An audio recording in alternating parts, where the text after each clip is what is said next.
Hello friends.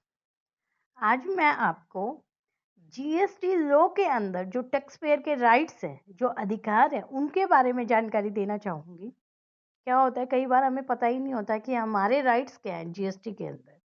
तो GST law ने हमें भी कुछ राइट्स दे रखे हैं, जैसे right to legal certainty.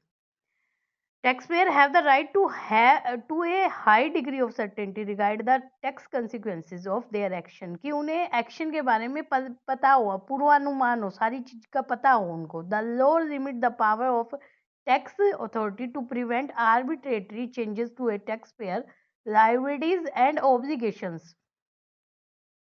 Second जो उनका राइट है, right to be inform and assisted. Inform, right to inform The law aims to provide clear and accurate information for compliance. हमें क्लियर और एक्यूरेट इंफॉर्मेशन होनी चाहिए कि हमें क्या मिल सकता है, क्या नहीं मिल सकता, हम क्या कर सकते हैं, क्या नहीं। The entire GST process from registration to return filing and return is online. सारा काम ऑनलाइन हो गया, रजिस्ट्रेशन, रिटर्न और रिफंड से लेकर। Design to be user friendly and reduce compliance burden. Compliance burden को कम करने के लिए ये ऑनलाइन कर दिया गया है। अब तो रजिस्ट्रेशन का भी मैंने कल वीडियो बनाई थी कि रजिस्ट्रेशन विद इन 30 मिनट के अंदर हमें प्रोवाइड किया जा रहा है। Right to privacy and confidentially. इसके अंदर क्या होता है, हमें हमारी जो इंफॉर्मेशन होती है वो प्राइवेट रखी जाएगी, उनको डिस्क्लोज नहीं किया जाएगा। टैक्स पेयर की जो इंफॉर्मेशन होती है वो बिल्कुल प्राइवेट रखी जाएगी ऑफिसर के द्वारा, उसको कभी भी डिस्क्लोज नहीं किया जा सकता। Tax authorities are required to maintain the confidentiality of information provided by taxpayer unless disclosed is authorized by law. Inquiry and examination must follow due process and not be unduly intrusive. किसी भी तरह की कोई भी information inquiry के द्वारा या examination के द्वारा आप टैक्स पेयर की डिस्क्लोज नहीं कर सकते officers. Right to be treated as honest. ये हमारा राइट है कि कोई भी ऑफिसर पास किसी भी तरह की पार्शलिटी या कुछ भी नहीं कर सकता, वो ऑनेस्टी से हमें ट्रीट करेगा। The principle is that every tax payer is treated as honest unless there is a reason to believe otherwise. Right to a fair and impartial appeal review mechanism. Taxpayer have the right to appeal decision made by tax authority. कई बार होता है हम decision या जो भी order pass होता है वो हमें ठीक नहीं लगता, तो हमें राइट टू अपील का है, हमारे पास राइट, हम अपील कर सकते हैं। This include a clear process for dispute resolution and the right to present their case. वो अपने केस को प्रेजेंट कर सकते हैं, हाई कोर्ट में अपील कर सकते हैं अगर उन्हें किसी भी तरह का जो डिसीजन है ऑफिसर के द्वारा ठीक नहीं लगता। Right to a time bound process. आपने देखा है कि रजिस्ट्रेशन में भी जैसे 3 डेज का टाइम बाउंड दे दिया, इसी तरह ऑर्डर पास में भी 30 डेज का दे रखा है, 3 मंथ्स का है।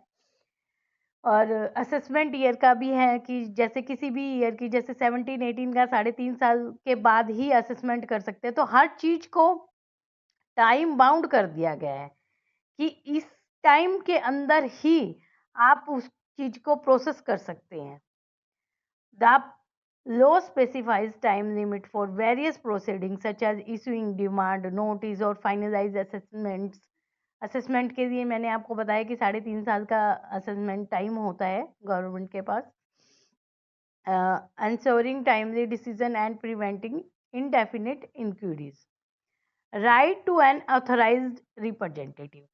आप अपना ऑथराइज्ड रिप्रेजेंटेटिव अपॉइंट कर सकते हैं जीएसटी लॉ के अंदर। Tax payer have the freedom to choose and authorised representative like a CA और lawyer to act on their behalf in dealing with the tax department. Tax department से वो आपके behalf पे डीलिंग कर देंगे। Right to be here.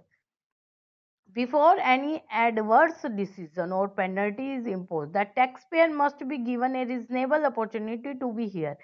पहले tax payer की बात सुनी जाएगी, उसके बाद ऑर्डर पास किया जाएगा। कोई भी पेनल्टी लगने से पहले टैक्स पेयर की पूरी बात सुनी जाएगी, उन्हें राइट टू बी हियर की अपॉर्चुनिटी प्रोवाइड की जाएगी। Protection against coercion, statements during summons or inquiry must be recorded voluntarily without coercion or force. Detained for extended period or summon at odd hours are not permissible and may violate constitutional right. तो किसी भी coercion, कोई भी fraud, ये coercion धोखाधड़ी से protect किया जाएगा। Right to tax in installments. In case of financial hardship, a taxpayer can apply to the commissioner to pay tax dues. ये भी कर सकता है वो, टैक्स जो उसको पे करना है उसको ड्यूज कर सकता है, एक्सक्लूडिंग सेल्फ असेसमेंट ड्यूज, उसको छोड़ के, जो सेल्फ असेसमेंट की है उसको छोड़ के, in monthly instalment up to maximum 24।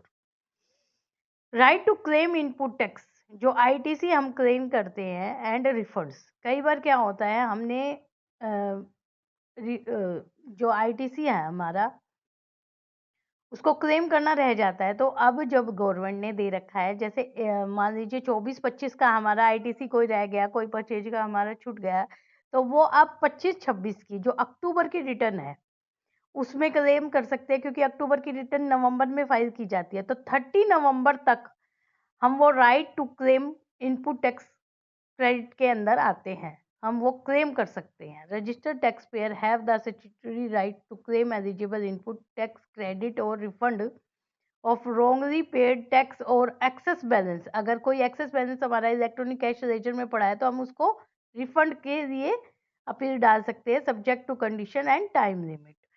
Penalty should be proportionate. कई बार होता है कि हमें समझ नहीं आती, to the degree of the breach, and a penalty is generally not imposed for minor breaches.